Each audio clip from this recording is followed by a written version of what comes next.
Welcome to the Kickstart Your Coaching Edge podcast, where it's all about getting real around all things coaching. And what we know for sure is that what got you here won't get you there.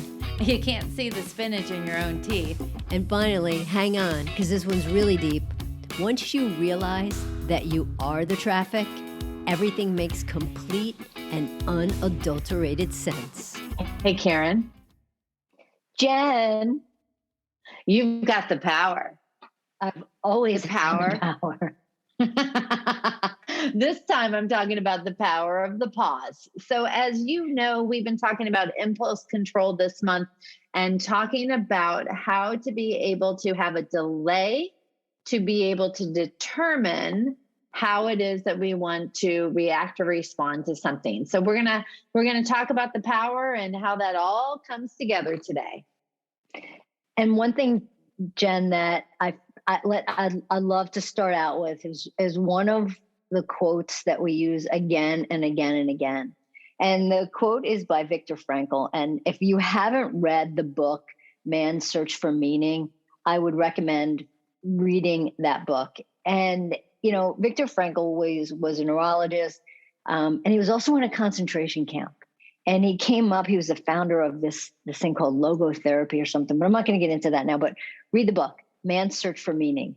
But the quote that we really use again and again and again with teams, with individuals, organization, whatever we're teaching, is about and he says, between the stimulus and response, there's a space. In that space is our power to choose our response. In our response lies our growth and our freedom. I want to say that again, Jen, because I love this quote. And I feel like this quote for me has had just so much impact. And the quote again is, between stimulus and response, there's a space. In that space is our power to choose our response. In our response lies our growth and our freedom. And a couple of words pop out at me from this quote. Right? Well, obviously between a stimulus and response, there's a space. So that's space, right? Clarity comes in a space. The next part of the quote is, in that space is our power to choose our response. And that part of the quote, love the words power to choose. Because I want to be the one calling the shots, right? I want to be the one that's in charge of my own choices and decisions. And the last part of this quote is, in our response lies our growth and our freedom. Right there, growth and freedom, huge. Because if you put all this together, you know, you could go, you know, something can happen and there's that stimulus and you get triggered and you say something or do something and you're like, oh crap, why'd I do that?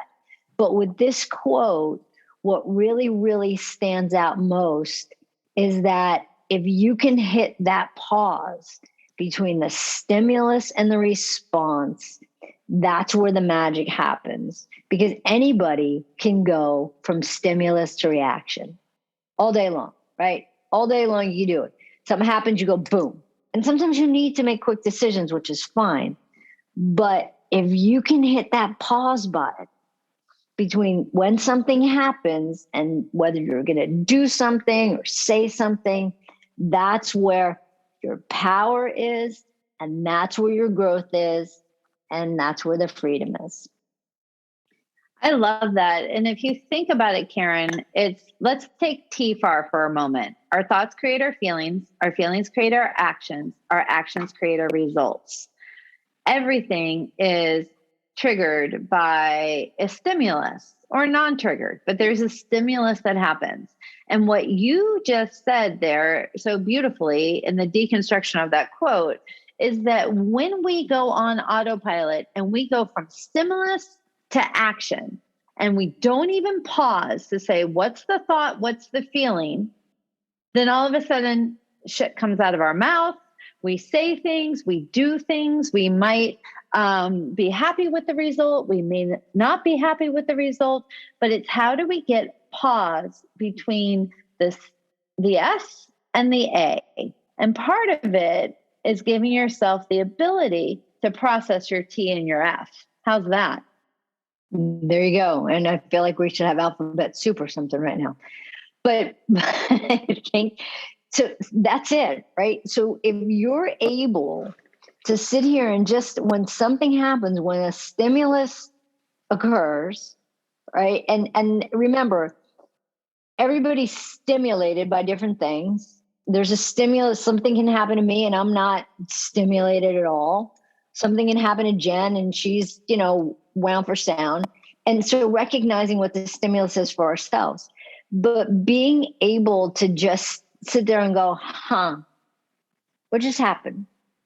And sometimes it could be just as easy as that. What just happened? My go-to question all the time for myself is, how do I want to play this? When something happens, how do I want to play it? And not play it from like a, hey, how am I going to play this thing? But in my head, it's like, how do I want to play it? And then figuring that out based on, what's the outcomes that I really want.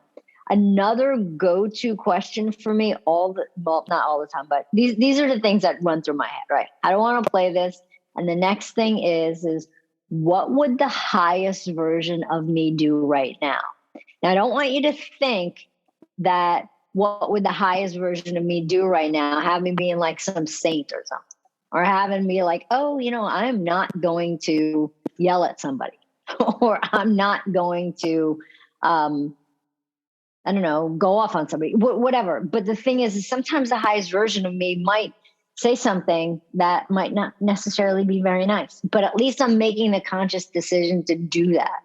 And I think that that's the big part about this is as long as your decisions are being made from a place of consciousness versus reaction, that's the key. And sometimes the highest version of me will be like, all right, take a step back. Don't say anything. Don't do anything.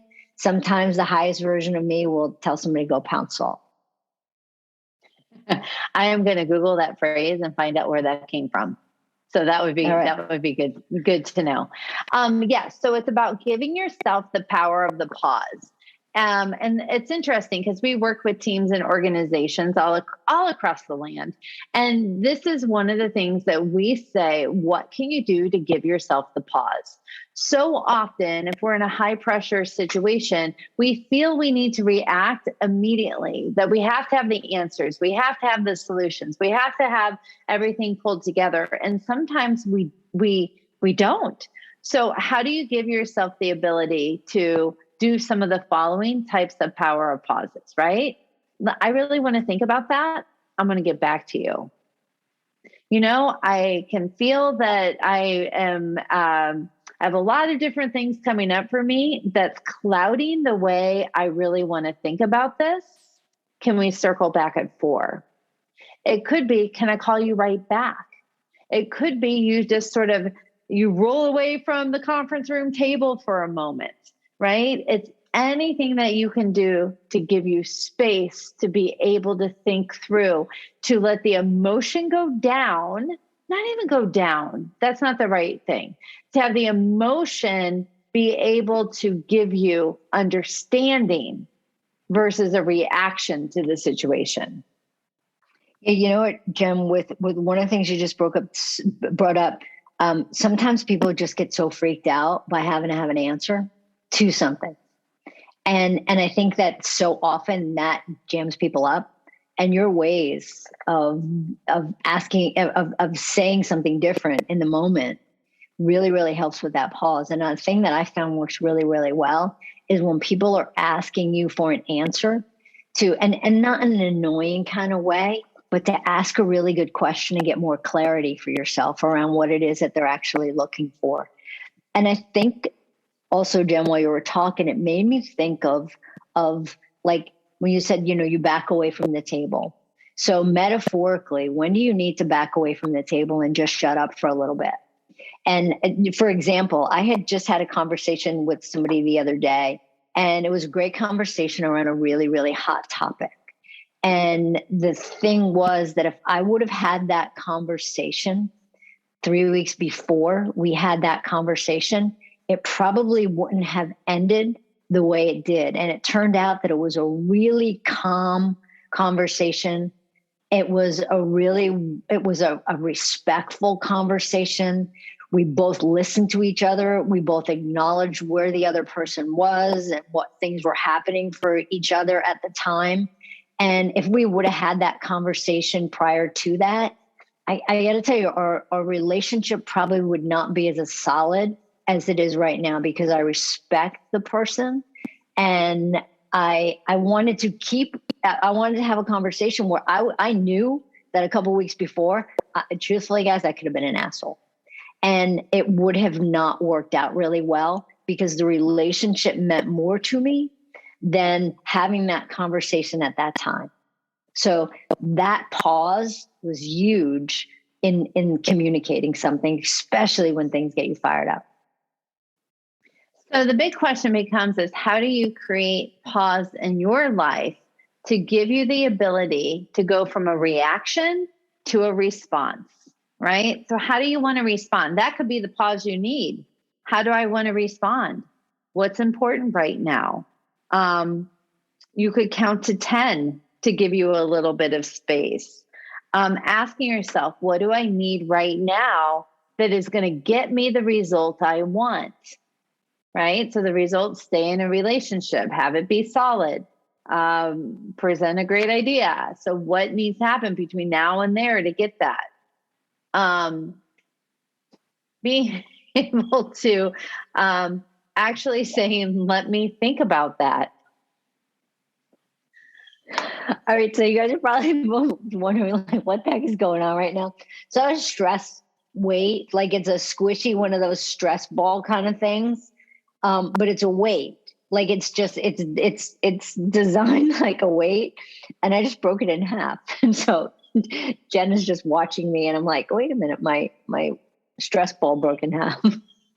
I love that. So maybe what you need for that power of pause is to go do something physical, a stress ball, a walk, whatever, to help you think through what it is that you want to do.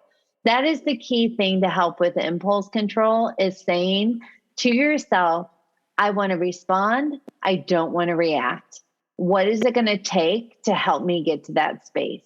Often thinking about the results that you want. So remember, when we started this conversation, we go from stimulus to action without focusing on the thought or the feeling. Now it's about saying, what is the result that I want? And what is the best way to get there? Being able to use the power of responding. So there's your food for thought around impulse control, and we will catch you next time. Bye. Bye. Hey, everybody. Thanks for listening to the Kickstart Your Coaching Edge podcast. Craving more in-depth discussions? Check out the Get Real Inner Circle with our no BS in-crowd of coaches. Join live coaching discussions, breakdowns of coaching calls, and have some fun while you're at it. You're going to want to go to kickstartyouredge.com/inner circle. It's time to get real.